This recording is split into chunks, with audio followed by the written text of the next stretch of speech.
This program, ADCDAC, demonstrates the complete process of analog to digital conversion, followed by resampling, followed by digital to analog conversion. This is a fairly complicated program, so I suggest you see the instructions for the program ADCT first, since there is some overlap in the way the controls work.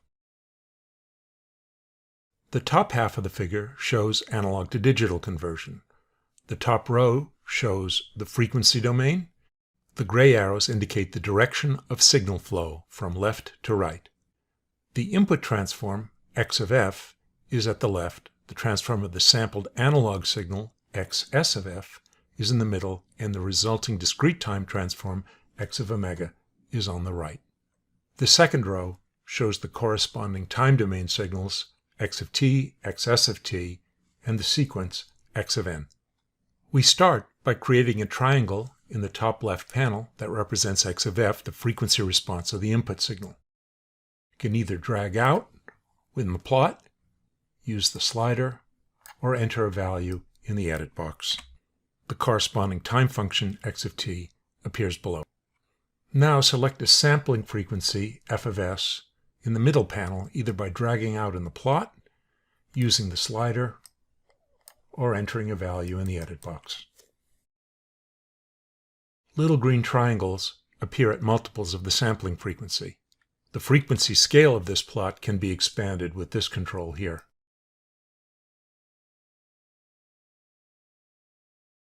For clarity of display, the amplitude scale of all the transforms has been normalized to 1.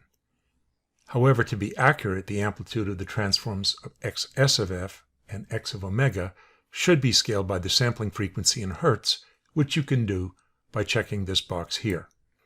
Now you can point out that the spacing of the replicas of xs of f and their size both decrease as the sampling frequency goes down, but that their width stays constant. In contrast, the width of x of omega here gets wider as the sampling frequency goes down and goes to plus or minus pi at the Nyquist rate.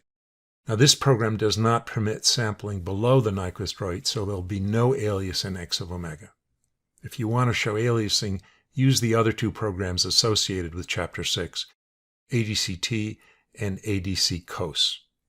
My experience with this program is that scaling all the responses in this way adds considerable visual complexity to what is already a pretty complex set of displays, so after making a few points, I usually just turn scaling off. The red triangles in the middle time panel here mark the locations of the impulses in excess of t. The time scale of this panel has been expanded by a factor of 2 compared to the panel on the left. You can make the point that as the sampling rate increases, the impulses in xs of t come closer and closer together. The lower right panel here shows the discrete time sequence x of n that results from sampling. Each of the impulses, the red triangles in the middle panel, corresponds to a point in x of n. Now this program allows you to resample sequence x of n by a factor of d over u to produce output sequence y of n, shown in the lower right panels here, where d and u are respectively the downsample and upsample factors. For now, d and u are both set to 1, so there's no resampling, and the sequence y of n is equal to the sequence x of n, and the transform y of omega is equal to the transform x of omega. The lower half of this figure shows the digital to analog conversion process. The third row shows the frequency domain, and the bottom row shows the time domain.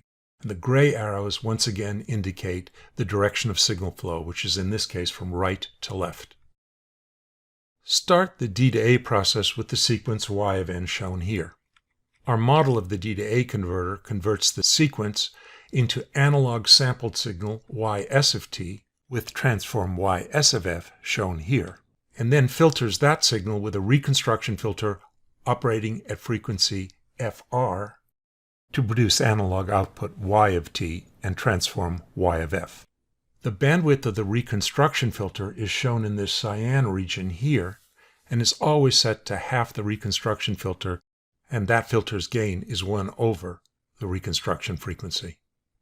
If the signal has not been digitally resampled, when this link frequency box is checked, as it is by default, then the reconstruction frequency is equal to the sample frequency, and it tracks as you change f of s. You can load an input sound from a file,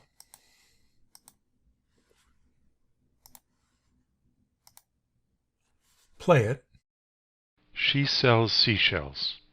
and also play the output that would result from the entire A to D and D to A process. Since this program allows no aliasing to occur in the A to D conversion, when the reconstruction rate is equal to the sample rate, the output signal is identical to the input. She sells seashells. If you uncheck the link frequency box, you can separately specify values for the reconstruction frequency and the sampling frequency. If you play the output when the reconstruction frequency is different from the sample frequency, hilarity ensues. She sells seashells. Okay, let's set the sampling frequency back to 4 and relink the reconstruction frequency and sample frequency. You can now show the result of digitally resampling x of n by a rational factor u over d to form y of n. For example, to downsample by a factor of 2, set d in this box to 2 and u to 1. If the link frequency box is checked, then the reconstruction rate is set to u over d times the sample rate, and the reconstruction filter's gain is the reciprocal of that value. In this case, fs is twice the Nyquist rate and d is 2, so there is no aliasing. However, when you set d to 3, aliasing occurs. The spectrum of the resulting output signal no longer looks like the input signal. As shown in the lower panels, the aliased time waveform is shown in blue, the unaliased is shown in light red. And we can play the result of that aliasing. She sells seashells. To mitigate the effects of aliasing, click this control here to filter y of n with an ideal discrete time low-pass filter with a bandwidth of pi over d, and we can play the result of that. She sells seashells. This program is one of a suite of programs that I have developed to explain DSP concepts to my students during lectures.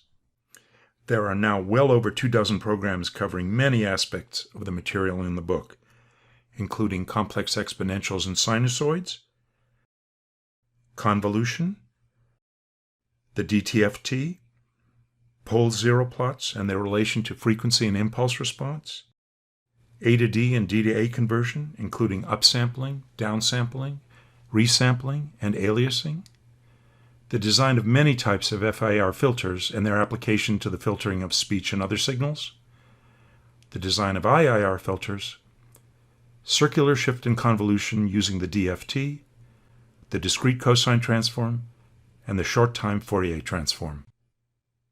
A selection of these programs is being made available to instructors who are currently adopting the book in their classrooms.